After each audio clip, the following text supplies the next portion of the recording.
I am the daughter of like a Dominican immigrant woman who raised 2 kids on her own in the projects, and I, by juggling 80 bajillion things in high school, managed to get full scholarships to Columbia and then NYU. And I now teach students how to apply to college. So I'm a success coach. I work in public schools, and I take middle school students on field trips to colleges, and I talk to parents and grandparents and aunts and uncles about affording college. And the look on their faces when I tell them you can actually go to college for free is which is really cool, but not everyone gets that experience. And so it's becoming harder and harder for me to answer the question, why should I go to college? This is literally what the conversation looks like. You can make more money. Why? So you can pay back your college loans. So a big part of my job is actually dispelling myths. And one of the myths that I grew up on was education is the great equalizer. This was originally said by Horace Mann, who was a great pioneer for public education in the 19th century. And it didn't take much time after I graduated before I was yeah, that's not true. Because education does not actually equalize us in the eyes of the law or law enforcement. It doesn't guarantee access to basic human rights. And it doesn't close the pay gap, at all. So, why am I telling students to go to college? There was a class that I took in college called Equity and Access in American Higher Education, and we read this book by Michael Stevens. It was basically an expose. He went undercover at a private college, and he studied their admissions practices, and he found that affirmative action and legacy and athlete scholarships actually come out to, all the privileging of different groups actually still benefits higher income families and students. So in particular, he's coined this term, social reproduction, which is oddly enough not what you think it is. It's a transfer of knowledge, cultural perspective, and social position from one generation to the next.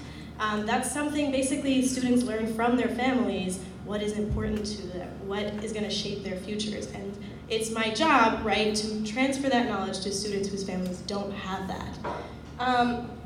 So unfortunately, Stevens found that athletes, particularly males, tend to benefit from that kind of experience.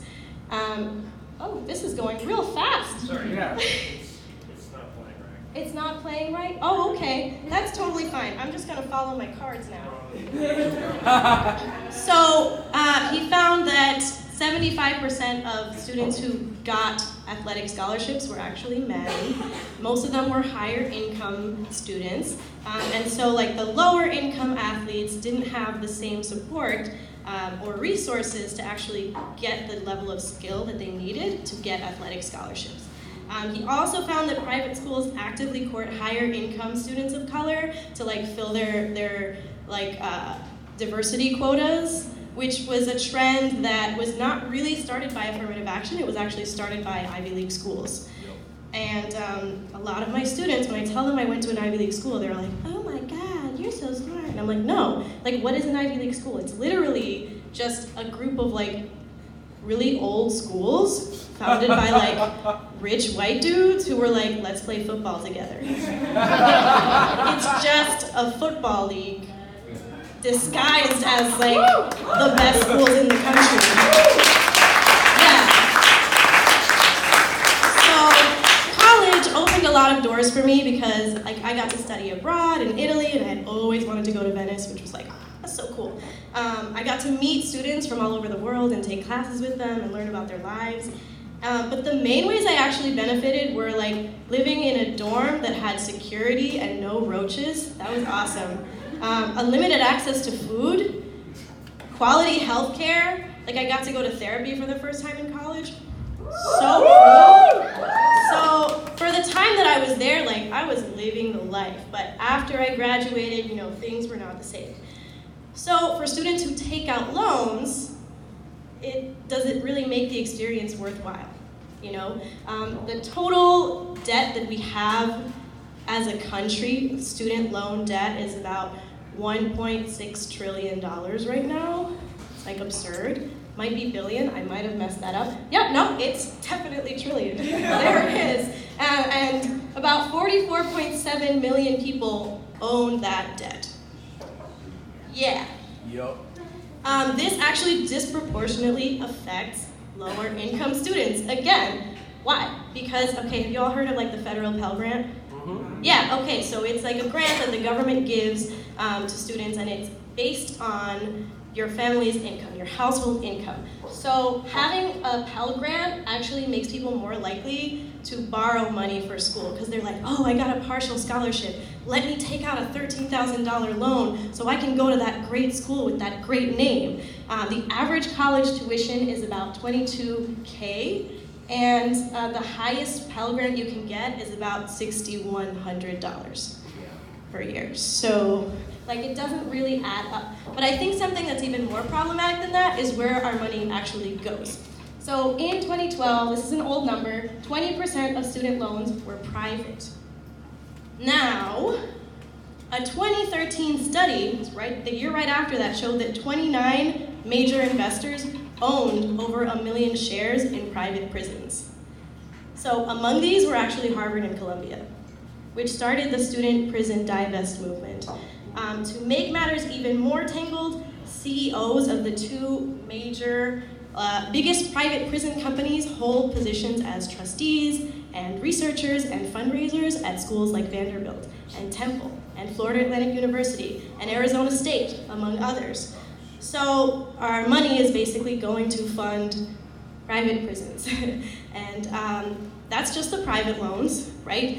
But if you think about the public loans, the US Department of Education actually released a report saying that, I'm sorry, it was the, can we go back a couple slides? I apologize, because I don't remember who it was that released the, yes, the Inspector General of the US Department of Education released a report showing that the department was not holding companies like Nivian and Sallie Mae accountable for their malpractices, which resulted in people losing a lot of money. And those cases are still kind of up in the air.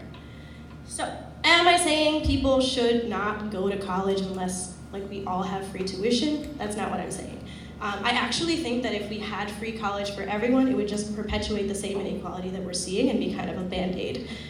What I think instead is we should invest in like basic needs, like healthcare and housing, and create a more rigorous public education system so that students kind of know, so that students are more aware of what their options are and what their skills are and what they can do once they graduate from college. Unfortunately, the Trump administration's 2020 budget request includes, so this is actually from 2015, but the changes that they're proposing will reduce non-defense programming by 5% and allot $32.5 billion for border security. And see that big chunk there? That says military, that's about $600 billion. Yeah, they want to increase that to $750 billion for national defense. So, you know, my hope is that we can change our priorities to create a more equitable nation. Yes.